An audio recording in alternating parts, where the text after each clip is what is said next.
Welcome back to The Source, the new music show where you decide on the music you want to hear. Don't forget you can vote by text or phone and the artist gets 50% of the voting revenue. And you can find all the videos on our website, bethesource.tv. You can download their songs from we7.com and they get 50% of the download revenue. We're here with Shakey's brother, we've got Phil and Sam. Lads, thanks for coming on the show. You've got through with your track I Feel Love. Brilliant. Congratulations. Yeah, we're chuffed to bits, thanks, yeah. Good stuff. Tell us a little bit about where Shakey's brother came from. When did you form and well, when we've been together for about 2 years now. I played in different bands over the years, a bit older than these guys. And we got together through friends, acquaintances, so we spread from right the way across the northwest. So yeah, the name, I don't know why we chose it. Some say that we've got a member of the band who's got a half brother that might be famous. I couldn't possibly comment. Not on Shakey that. Stevens. I wouldn't like to say anymore. I wouldn't like to say. Or we could have just made it up, just because we thought it might stick in people's minds, and we've got a song called Shakey's Brother. Brilliant. And as an unsigned artist, what do you think sort of so far has been your biggest challenge, or and how have you overcome that? It's just trying to get your name out there. That's the problem. It's trying to get your music known. It can be the best music in the world. There's bands we've seen out there, apart from ourselves, of course, playing fantastic music, but it's getting it known. We've done various things, from your gigs playing to One Man and His Dog on the other side of Manchester. On the upside of that, we've played gigs to 500 people, fantastic gigs. I think we did something earlier this year for Help for Heroes. We did a charity fundraising event where every penny, we funded it ourselves, and we went round 91 football grounds on the back of a 7.5-ton lorry. So we kitted it all out with the band name, got a generator on board, got a PA, and we went and we wrote a song for the World Cup. And England went and performed like that. It was shocking. So we did 91 grounds and we were shaking buckets up and down the country. So we That did. must have been so much fun, though.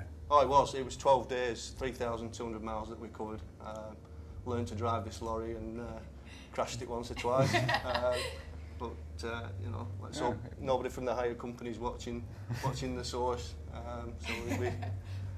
So we did all 90 Football League grounds plus Wembley. We didn't go to Wales, though we did travel through Wales, but pretty quickly because we'd got England Till I Die written across the side of the wagon, so we thought we'd better shoot up to Hereford fairly quickly, Fantastic. Can you just take us through the song itself, I Feel Love, what inspired it and what inspired the video as well? The title's self-explanatory, really. It's about a guy that feels love for perhaps the first time in his life. That's what the track's about. The video was just shot, it was totally live. That's how we sound when we play, which I think is a great attribute to have, to be able to say that's the CD and that's actually what we sound like. Yeah. So it was just filmed at a local gig. Well, fantastic venue called The Grand in Clitheroe. Guys, thanks very much for coming in. No problem. This is Shakey's brother and I Feel Love. Meh. Meh.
That was Shakey's brother with their track I Feel Love.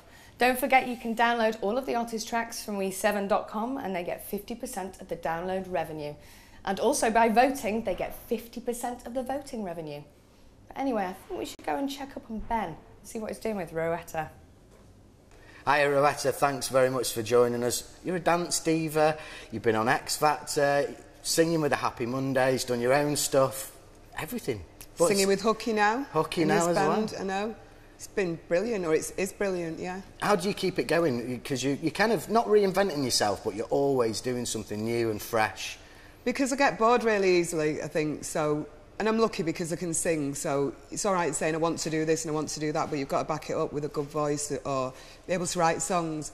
And I've been really lucky because I do work hard, but at the same time I don't let myself down or anybody else. I turn up for work and I sing well, and that's what you've got to do, and get on with people. When I wanted to sing with Happy Mondays, it's all right wanting to sing with your favourite band, but you do have to have something to allow you to do that, and I had that thing that the Happy Mondays I thought needed at the time. Yeah. And so it's all right saying it, but the reason I was allowed to do it was because I was able to add something. Well, I was a massive fan of the whole Manchester scene, being sort of late teens, growing up with the Hacienda and all that kind of stuff. But you were properly living it. Yeah. What was it like? Did it feel like it was massive at the time? It did, but I mean, I came out of a domestic violence marriage and left home. I had to make new friends when I came to Manchester, and so all of a sudden it was for me. I just got out of a battered wives' home and then decided I wanted to join the Mondays. I didn't really see it like everybody else because they'd been through seeing the build-up of the Hacienda and stuff like that, watching Manchester rise. I didn't. I just stepped right into it and it was all happening. So, I mean, the first time I sang with the Mondays was at GMX, so it was a big gig. And I think a couple of weeks later, Step On was #5. We were on Top of the Pops. So it literally was a big whirlwind for me. It was mental, but it suited my character, to be honest. I got along with the lads really well. Still some of my best friends. Bez is like a brother, Paul Ryder. So it was just brilliant. And I really don't think any other girl could have done it for as long as I did, because they all respected me and it stood my ground. I was one of the lads. X Factor, we've got to talk about it. We're kind of an alternative to X Factor, if I'm honest with you. It's completely different, isn't it? Yeah, yeah. But you had a really good experience with it, didn't you? I did, but I did the first year and I got slated by some Mondays fans about doing it, but I just said, I'm doing it, I'm not telling anyone I'm doing it, and I went and did it for my own reasons, and I didn't think I needed to explain to anyone. I wasn't doing a lot at the time. I'd been looking after a relative who was blind and deaf. He died, I was 38, and I love Simon Cowell on American Idol, and it's just as simple as that. And I got drunk and went and auditioned and got called mad on it, but I did really well from the show. You did well. Yeah, and you know, it's nice for my family and everything, but I really didn't care about the winning bit. I wanted to stay in as long as I could to prove that you can, but I wasn't allowed to sing any cool songs. Yeah. It's a big risk to do a show like that, I think, especially if you've got a cool reputation. Then it's hard because it can all just go. I didn't care, but if you care, you know, and if you're young, I wouldn't, unless you're into pop, I wouldn't do that kind of show. Your show's not going to ruin anybody's reputation, it's going to make them cooler if they won. But if you won the X Factor, it might dampen it down a little depending bit. What sort of music you're into, you know. Your song Reach Out, that was sampled by the Black Eyed Peas. On Boom Boom Pow. On Boom Boom Pow. Yeah. But Cheryl Cole, didn't she sample it as well? She sampled it on the Brit Awards, and the record company contacted me and said, could they use it and get someone to mime to me? And I said, no. Yeah. I'm not having anybody miming to my voice. That's stupid, even if it's just an ooh. Just you go on and do it. I said, I'm willing to go and sing it, but because she was miming, I think. I don't know why, but they wanted an anonymous face. They said, if I go on... because she's from X Factor as well, everyone would be going, oh, there's Rowetta from X Factor, and it was her big comeback, I think, after Ashley Cole and stuff. Yeah. So I understand all that, but when somebody says no, the record company shouldn't have used it, they said, we won't use it then, and they used it anyway. Oh, did they? Yeah, so it's did you find that flattering, or would it found the fact that they wanted to use it flattering. I found the fact that they said they wouldn't use it, and then they did. Really bad, but John Robb wrote a brilliant piece in The Guardian, saying, you know, not letting me sing my own song that I wrote as part of her song is a disgrace. To ask me to even get somebody to mime it is disgusting. Rowetta, thanks again for coming in. You've been brilliant. You're welcome. See you after the break. Don't forget you can vote by text or phone and the artist gets 50% of the voting revenue. And you can find all the videos on our website, bethesource.tv.